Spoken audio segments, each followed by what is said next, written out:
Assalamualaikum warahmatullahi wabarakatuh. Alhamdulillahirabbil alamin wassalatu wassalamu ala asyrofil anbiya'i wal mursalin sayyidina wa maulana Muhammadin sallallahu alaihi wasallam. Pemirsa channel Husnul Fit, selamat berjumpa kembali dengan saya, pemimpin channel Husnul Fit, yaitu Dr. Husnul Fit MPDI, Ketua Takmir Mushola Al-Ikhlas, sejarawan dari Surabaya. Pada kali ini saya akan membahas tentang komentar Habib Idrus Habsyi dari Majelis Taklim dan Zikir Sabilun Najah yang bicara tentang pembenaran dari Habib Utsman bin Yahya. Sepertinya beliaunya tidak menerima kalau Habib Utsman bin Yahya sebagai ateis. Pertama, dia mengatakan bahwa Habib Utsman bin Yahya ini bukanlah antek Belanda, tapi ulama yang memiliki murid-murid yang berkapasitas sebagai ulama yang besar pada waktu itu. Ini sebenarnya tidak bisa dikatakan betul, karena faktanya adalah Habib Utsman bin Yahya memang antek Belanda. Ini dibuktikan dengan foto-foto dengan Belanda, baik film maupun foto. Juga muridnya itu bukan ulama besar, ulama yang hanya lingkupnya di Batavia, dan itu ulamanya ulama kelompoknya sendiri, bukan kelompoknya dari ulama-ulama Nusantara. Karena pada waktu itu ulama-ulama yang cukup besar di Nusantara cukup banyak. Salah satunya ya Ageng Besar yang ada di Ponorogo, orangnya lupa ulama besar. Sementara ulama-ulama yang disebutkan oleh Habib Idrus Al-Habsyi itu, misalnya Habib Ali Kuitang, Habib yang lain itu, ya itu hanya besar di Batavia. Perlu diketahui bahwa ulama-ulama muridnya Habib Utsman bin Yahya itu pada masa perjuangan memerdekakan Indonesia itu tidak berbuat, baik maupun membuat fatwa maupun dengan mengangkat senjata, dan tidak ada yang ditahan. Beda dengan Kiai Hasyim Asy'ari yang mengeluarkan fatwa dan pernah ditahan oleh Jepang dan pernah dimusuhi oleh Belanda. Sementara murid-muridnya Habib Utsman bin Yahya yang kan tidak pernah melakukan penentangan terhadap Belanda. Kemudian Habib Idrus Al-Habsyi itu juga mengatakan bahwa doa yang disampaikan kepada Ratu Wilhelmina Belanda itu sebenarnya sebagai rasa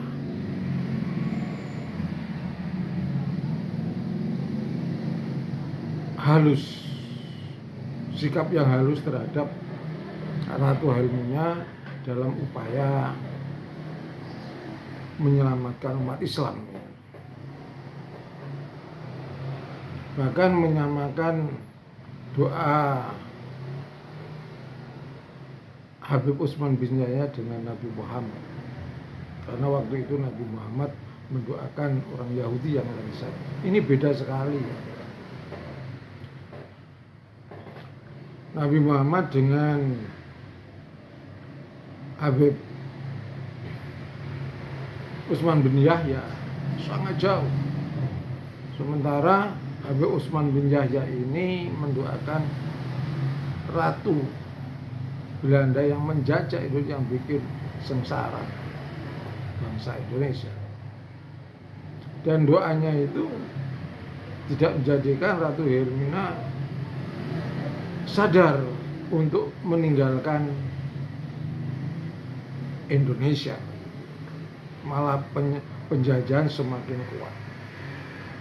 Sedangkan Nabi Muhammad ya mendoakan orang Yahudi itu agar sembuh dari penyakitnya, dan kemudian orang Yahudi itu masuk Islam dan sadar, kemudian menjadi seorang Muslim yang taat.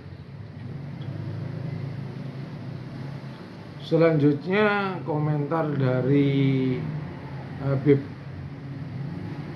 Idrus Al-Absi dari Majelis dan Zikir Sabilun Najah ini mengatakan bahwa sebenarnya antara Senogornya dengan Habib Utsman bin Yahya ini tidak ada persoalan, karena Habib Utsman bin Yahya ini membantu Senogornya dalam penelitian terhadap masyarakat Indonesia, masyarakat Jawa pada waktu itu. Ini sebenarnya tidak benar. Justru Habib Utsman bin Yahya itu memberikan informasi tentang umat Islam di Indonesia dalam rangka untuk melumpuhkan umat Islam yang lagi melawan penjajah Belanda pada waktu itu, pada Hindia Belanda. Nah, penelitian dari Senogorjogonya ini adalah dalam rangka untuk mengetahui karakter sosiologi dari orang-orang Jawa yang melakukan penentangan pada waktu itu, khususnya para kiai, para santri, umat-umat Islam pada waktu itu. Ini jelas bahwa informasi yang diberikan Habib Utsman bin Yahya kepada Senogoro ini sangat bermanfaat bagi bendara. Boleh dikatakan Habib Utsman ini adalah mata-mata Belanda. Nah, ini dianggap oleh Habib Idrus Al-Habsi ini bukan mata-mata. Loh, fakta sejarah mengatakan mata-mata. Karena apa? Dasar memberikan informasi kepada Senogoro. Dan berhasil Senogorjogonya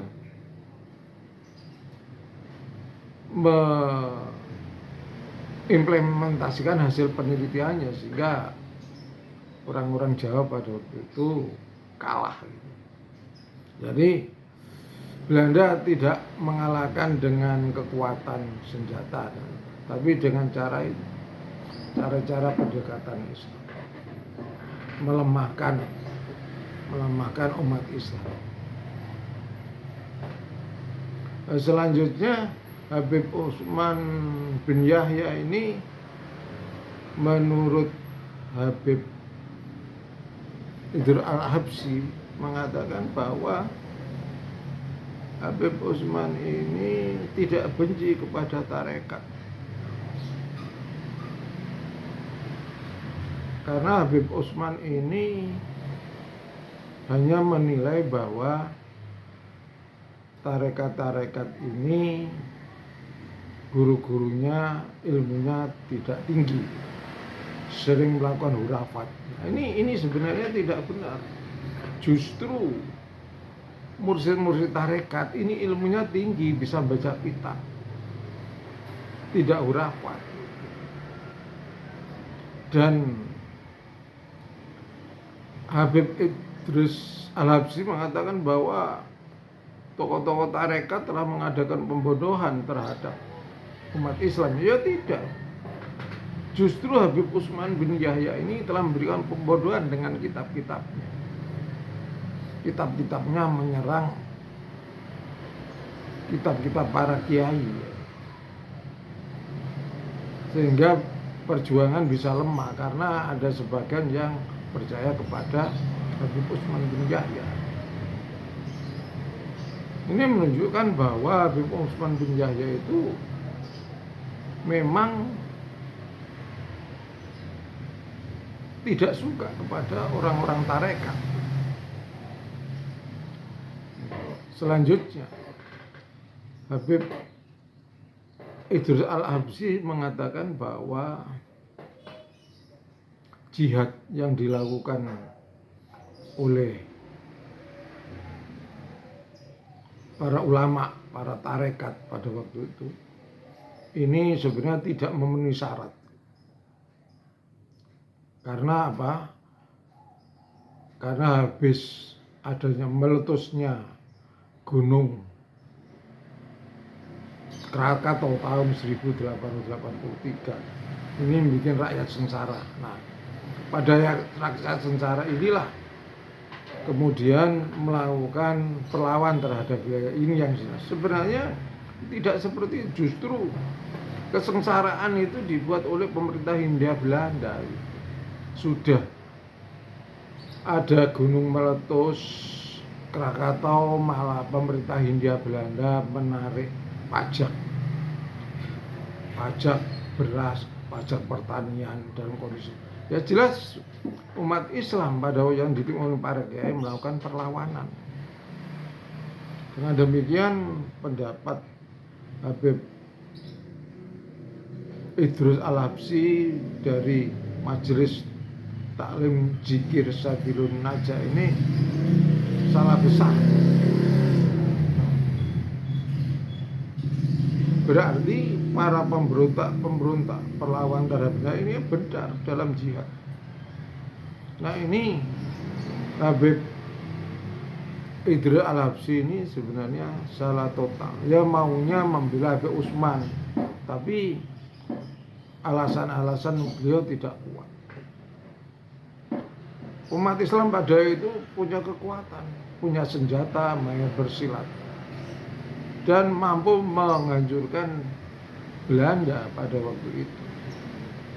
Nah kemudian ada fatwa dari Habib Utsman bin Yahya bahwa jihad yang dilakukan itu belum memenuhi syarat.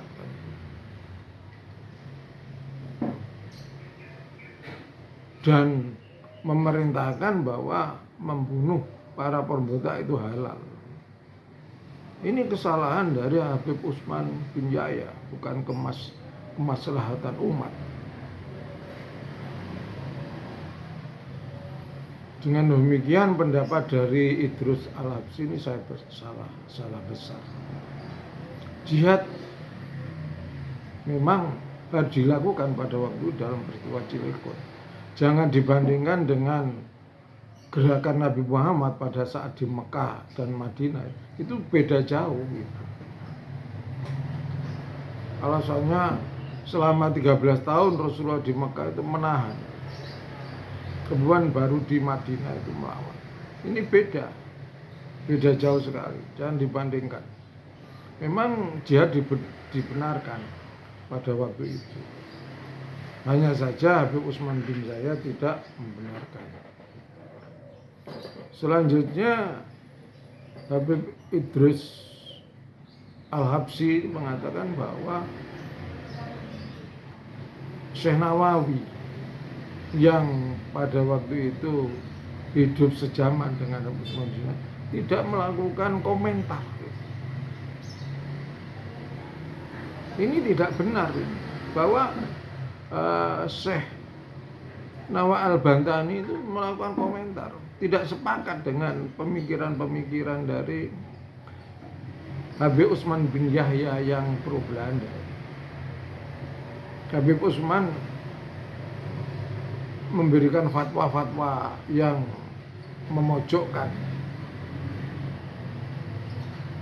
para kiai dan santri pada waktu itu sangat besar sekali. Dan Kiai Haji Usman Al-Bantani tidak sepakat. Dan beliaunya ini juga mau ditangkap karena tidak sepakat dengan Habib Utsman bin Yahya. Untung saja beliau sudah mengetahui, makanya beliau meninggalkan Indonesia menuju Mekah dengan alasan mau belajar, juga mau jadi imam di Mekah sana. Ini berarti pendapat dari Habib Idrus Al-Habsyi salah total. Ini sama dengan pembelaan sejarah. Kemudian Habib Idrus Al-Habsyi mengatakan bahwa Habib Utsman bin Yahya ini kerja di Belanda, tidak mendapat gaji, tidak menerima gaji. Ini sebenarnya bohong sekali. Namanya kerja di Belanda zaman dulu itu dibayar oleh Belanda untuk menghantam bangsa Indonesia, ulama-ulama yang ada di Jawa. Dan Habib Utsman bin Yahya memang antek Belanda dan penasihat Belanda gitu. Nah, dari nasihatnya dia, fatwa-fatwanya dia mampu melumpuhkan umat Islam yang tidak mengerti dengan background sebagai mengaku keturunan Nabi. Kalau sekarang ya nggak dipercaya. Ini yang tidak disadari oleh Habib Al-Habsyi, Idrus Al-Habsyi juga. Habib Idrus Al-Habsyi ini juga menggunakan alasan dari kitab-kitab yang dikarang oleh anaknya Habib Utsman bin Yahya itu. Ini juga pembeloan sejarah. Habib Utsman bin Yahya, kata Habib Idrus Al-Habsyi, mengatakan bahwa tidak dibayar karena Habib Utsman bin Yahya sudah punya percetakan, menerbitkan buku. Nah, ya perlu diketahui bahwa uang membuat percetakan dari Belanda. Kitab-kitabnya dibeli, ya yang bayar ya Belanda, karena pada waktu itu orang beli kitab kan tidak semua orang. Yang biaya adalah Belanda dan oleh Belanda didukung. Beda dengan para kiai yang menerbitkan kitab itu dicurigai kan gitu. Nah, kenapa Belanda membiayai percetakannya dan membeli bukunya dan membiarkan Habib Utsman mengarang buku yang baik? Ya karena ada kepentingan Belanda dengan buku itu sebagai senjata untuk menghantar dalil-dalil daripada kiai. Habib Idrus Al-Habsyi mengatakan bahwa pada saat itu mursyid-mursyidnya itu ilmunya tidak tinggi, sementara umat Islam dalam kebodohan Islam itu ya keliru. Pada waktu itu Islam sudah kuat karena pada waktu itu sudah ada kerajaan Sultan Fatah, kerajaan Demak Bintoro. Jadi Islam sudah menyebar sangat kuat. Banyak orang-orang yang belajar agama, meskipun pada masa VOC, pada masa pemerintah Hindia Belanda selalu dibatasi, berkumpul aja diawasi. Tapi tetap aja para santri dan kiai mengajar mengaji. Islam juga kuat. Justru Habib Utsman bin Yahya ini belajar di Mekah itu sama Senok Horgono itu dibiarkan. Jadi memang ada misi khusus dari pemerintah Hindia Belanda itu untuk menyekolahkan Habib Utsman bin Yahya ke Mekah. Biayanya mahal, ya. Sementara orang Yaman pada waktu itu kan nggak punya uang, mereka kan dibawa oleh Belanda dari sini. Nggak mungkin lah kalau biaya sendiri. Ya perlu diketahui bahwa Habib Usman bin Yahya ini merupakan orang-orang imigran Yaman datang yang pertama kali. Habib Usman bin Yahya ini dianggap menjadi mufti dan menjadi kepala orang-orang imigran Yaman, baik yang dibawa para Habib maupun para kapiten. Beliaunya adalah merupakan ketua. Misalnya ini bahwa Habib Usman tidak difasilitasi Belanda, hidupnya sederhana, tidak bisa. Beda. Habib Usman hidupnya ya bergelimang harta. Masjidnya tembok. Majelis taklimnya juga majelis taklimnya di masjid-masjid, di Masjid Pekojan, Masjid Pasar Senen, kemudian masjid di daerahnya Habib Rizik gitu. Itu sudah tembok. Pada zaman dulu sangat besar sekali, sangat mega. Sementara masjidnya para kiai-kiai pada abad 19, pada masa jaya-jayanya Penhindia Belanda, masih terbuat dari sesek gedek itu. Hidupnya sederhana tapi ilmunya tinggi, tidak mau kerjasama dengan. Nah, sementara Habib Usman bin Yahya ini hidup bergelimang dengan kemewahan, ya masjidnya, ya pakaiannya, karena dapat gaji dari Belanda. Sementara para kiai tidak, hidupnya sederhana, pesantrennya sederhana, terus masjidnya seperti langgar.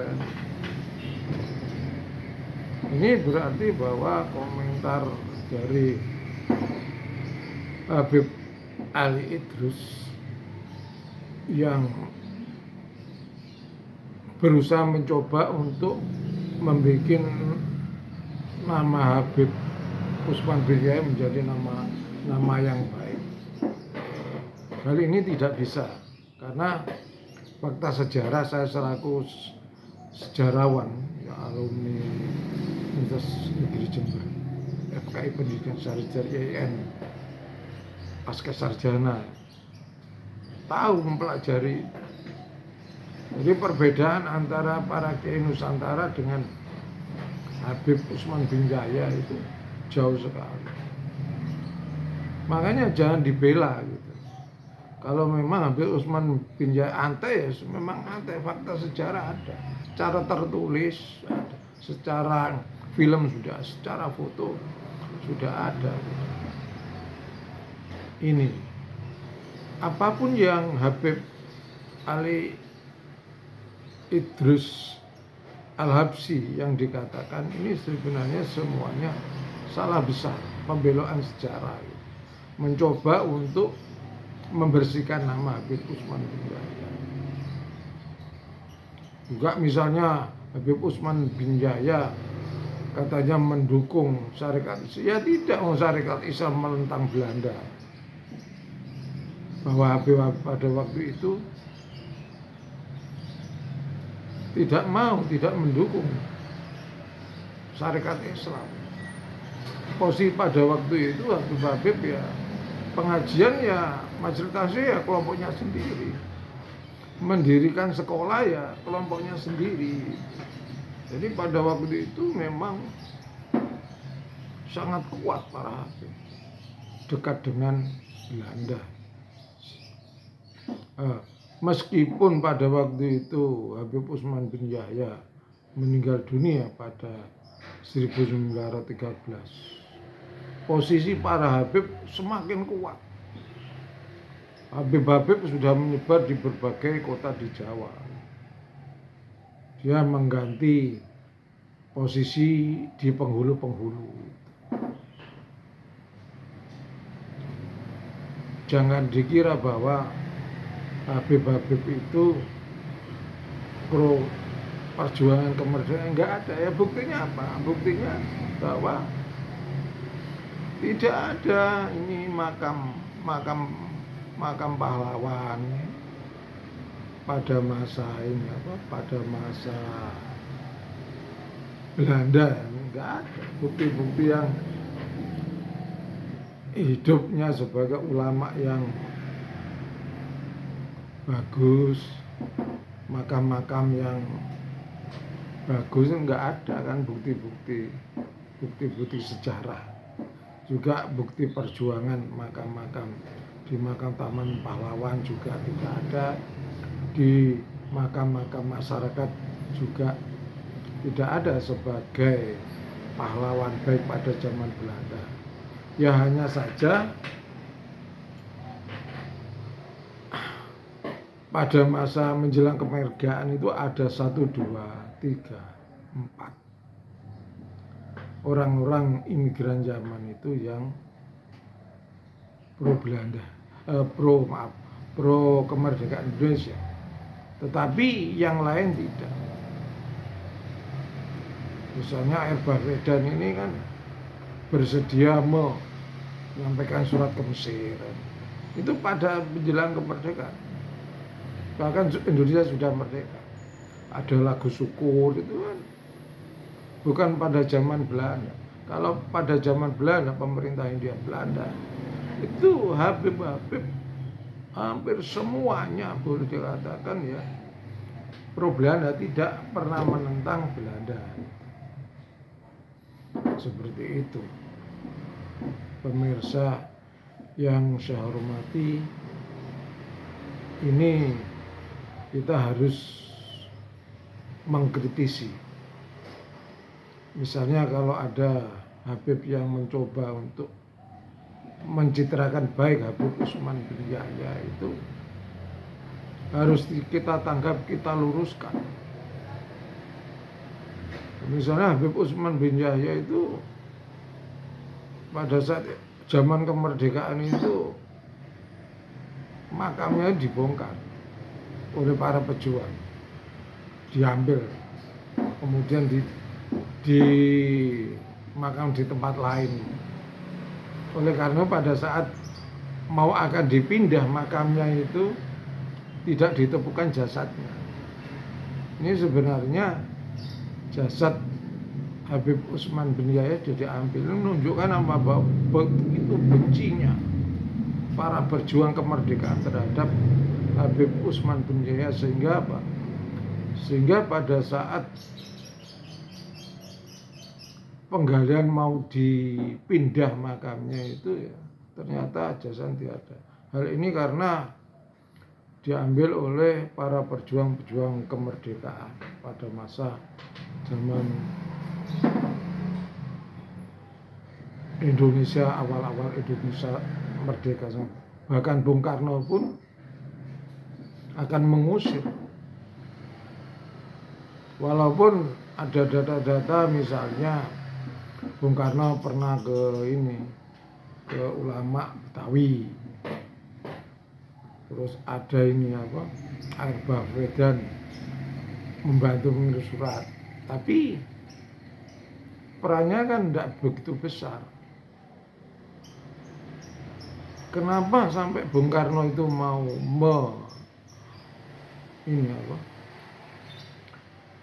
mau mendeportasi orang-orang imigran zaman, dan dia bilang seperti Islam Sontoloyo, karena Bung Karno tahu bahwa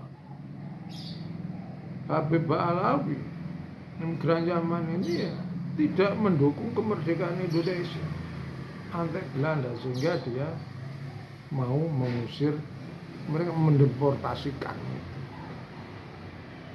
Pemirsa yang saya hormati, inilah penyampaian saya dalam menanggapi pendapat Habib Idrus Al-Habsyi dari Majelis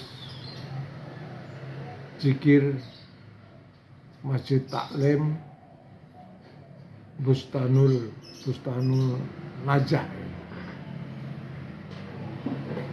Semoga apa yang saya sampaikan ini bisa menjadi pelurusan sejarah, tidak boleh dibolehkan oleh para habib, karena akhir-akhir ini banyak oknum-oknum habib yang mencoba untuk membelokkan sejarah, baik dengan merubah makam Sunan Ampel, makam Sultan Fatah, terus membuat makam-makam baru, makam-makam palsu oleh atas perintah Habib Lutfi bin Yahya. Semua makam diyahyakan, kemudian dengan membelokkan sejarah tentang pendiri NU, bukan Hasyim Asy'ari tapi ayah dari Habib Lutfi. Terus peran Habib di Aceh itu dibelokkan lewat buku. Ini harus ditentang oleh kita. Saya selaku sejarawan muslim yang pernah belajar sejarah di S1 maupun S2, ya punya hak untuk bicara dan wajib untuk disampaikan.